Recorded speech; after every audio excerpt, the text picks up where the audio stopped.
Have you been hearing about ChatGPT or OpenAI, what artificial intelligence can do for you? Or are you totally confused and overwhelmed? Either way, I am here to show you over the shoulder what it looks like to use ChatGPT to make bariatric friendly menus after a weight loss surgery. I'm Steph Wagner. I'm a dietitian. I specialize in helping patients stay on track in the everyday life in between their follow-up appointments after gastric sleeve, gastric bypass, duodenal switch, or any other operation like that. Is a free program. I'm going to show you how to get started, and you can ask the bot lots of different questions that are specific to you. And my favorite part is that you won't hurt its feelings. You can ask all sorts of questions like, I don't like eggs, or make a meal plan without fish, or whatever you want to, and it'll do it. It'll do it for you. So I'm going to show you how to get started, what questions to ask, and how I personally like to use ChatGPT, but then spin it in my own way to make it more fun for me. So that's the best part about using this free resource, is that you can make it your own. And I hope to get you started and see what you can do to make it awesome for you. Okay, let's flip the camera and I'll show you how to get in there. If you've never been before, you'll go to chat.openai.com, and I'll put a link below for that, and you create a free login. You can use your Google account, your Apple account, or just create a new one. So you'll notice right now I'm in this brand new empty chat session. So it's essentially just you're chatting with a bot. But to the left-hand side, these are all my past chats. So I'm going to go through an example of an old chat just because it's already in there. And honestly, the bot was typing a little slow today. So let's look at one time whenever I put in bariatric friendly 4-night menu for 2 people. And the bot gave me back, here you go, night 1, appetizer, main course, and dessert. Night 2, night 3, and night 4. So the first reaction is like, oh my gosh, that's so cool. It's telling me what to make for dinners. Like, it's kind of like, oh wow, it worked. But personally, I'm not going to make an appetizer, a main course, and a dessert when I'm cooking. If anything, I focus a lot on the entree and the protein, and then I kind of add in my sides that are a little bit easier. So I'm cooking for a family. I want them to have lots of choices, but I'm going to put my time and effort and energy into the main course, the protein entree. So I'm probably not making appetizers and desserts. So I chatted back, remove the dessert. So then it came back with appetizer, main course, and side. So it's still really cool. But I'm probably looking at this and I'm like, again, I'm not going to make a roasted vegetable salad and a grilled lemon herb chicken and a steamed broccoli with quinoa. So I said, remove appetizer. So this is just giving you an example that you can give it prompts, you can give it feedback. And the best part about it is that you're not going to hurt its feelings. So you can say, I don't like fish. I don't like broccoli. I don't like whatever. And you can also copy and paste a recipe that you do like and say, make a menu with this recipe as an example, and it can use that recipe as a way to move forward with making meal ideas for you. So it removed the appetizer. Now we have night 1, grilled lemon herb chicken, steamed broccoli, quinoa. Night 2, night 3, so we have baked salmon with asparagus, turkey and vegetable stir fry, and cauliflower rice, zucchini noodles with pesto and grilled shrimp. So it's great because you can at least get your wheels turning. Sometimes when it comes to meal planning, we just get this like writer's block, and it's like, okay, I don't even know where to start. And so then maybe we don't. But one thing I really like about ChatGPT is it can help you to get past some of those initial barriers. And it's like, I kept going and I said, provide ingredients and instructions. And then it says, certainly, here's a breakdown of ingredients and instructions. So at least tells me like the actual recipe. How do I make the grilled lemon herb chicken and broccoli and quinoa? And it'll actually give me the information.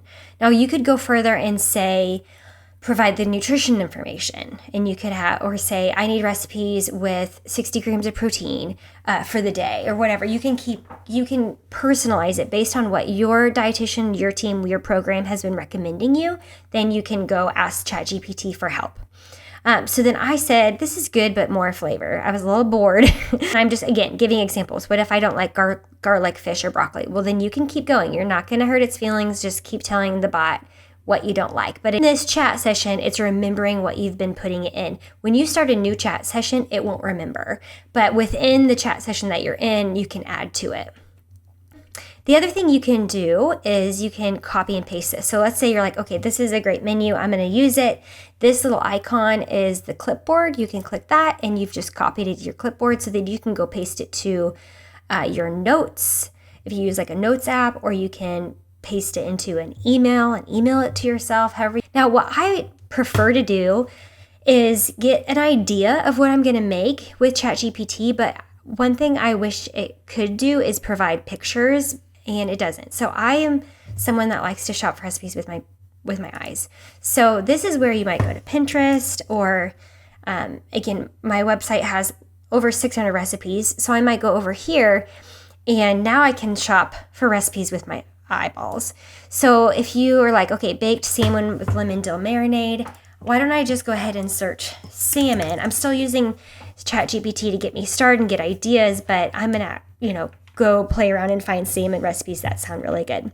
And there's a resource that I will link below. This is an example of how you can use ChatGPT to get you started and do the template. So maybe you fill in like, okay, I'm not gonna cook on Sunday, but Monday I'm gonna use what ChatGPT said for that 5 nights. Okay, lemon herb chicken, pork chops. So maybe I'll say, okay, I'm gonna have some sort of lemon chicken. I'm gonna have some sort of a pork chop. Maybe I'm not gonna cook on Wednesday, but on Thursday, I'm going to have, there's a stir fry, and then whatever, you can keep filling in. So I use ChatGPT to get the template, but then I'll go shop around for the recipes. And now I'm like, okay, what can I get for pork chops? So what recipe do I want to use for pork chops? And you could go shop around again, either on here or Pinterest, wherever you like to look for recipes. And now it kind of speeds things up, because now you're kind of narrowing it down. Instead of like, oh my gosh, what are we having for dinner this week? It's more like, okay, let's zone in, and Tuesday's pork chops, let's find pork chop recipe. That sounds good. Recipes. Oh yeah, one more thing I was going to mention is that I like to put in the recipe location, because if I find a recipe on Pinterest, I might forget that it's on Pinterest, and I'm like looking in my email, and I'm looking on Google, and I'm trying to find where did I have that recipe, because I bought the ingredients for it. Now I don't know where it lives. So this is to save us all some time and remember where we actually had the recipe. Something else you can do is ask it for ideas for theme nights. So sometimes people like to do theme nights because it speeds up meal planning, because you're like, okay, we do something, Taco Tuesday related on Tuesday. So again, you're kind of narrowing what you're going to have, so then it's not so overwhelming. You're like, it's kind of like if someone's going to pick a restaurant and you're like, oh my gosh, where are we going to eat? But then someone says, well, what are you in the mood for? And you say, Mexican sounds good. And then it's like you're narrowing down the choices because you gave it, a theme, a genre. So ChatGPT gave me some examples: Taco Tuesday, Italian night, barbecue night, sushi night, Mediterranean night, Fiesta Friday. But then I asked it for new ideas for 4, 6, and 7. And so it gave me, again, some more examples. So this is another thing I'll link below, is a different template. You can use this monthly theme night. And I gave examples at the bottom of some theme days, but you can also type them in or write them out. Like if you print it, you can write it, or you can type into these boxes. But you can say, okay, we're going to do, I like Mediterranean Monday. Let's go with that. Or maybe you're like, I don't like Mediterranean. I'm going to do something different.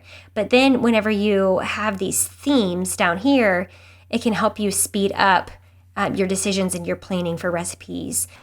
Okay, so I would love to hear how you are using ChatGPT to make bariatric meal planning easier on you.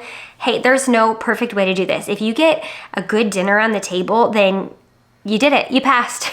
Gold star. It doesn't have to look a certain way. Sometimes we think of meal planning and we think it needs to look like this, Pinterest perfect, color-coded, organized system that hits your macros and has all the right foods and none of the bad foods, and it's not realistic. So if you feel like there's a big gap between where you are now and consistent meal planning, then A, know that it doesn't have to look perfect, and B, you might use things like ChatGPT to make it faster and easier on you so that you do get good dinners on the table more often.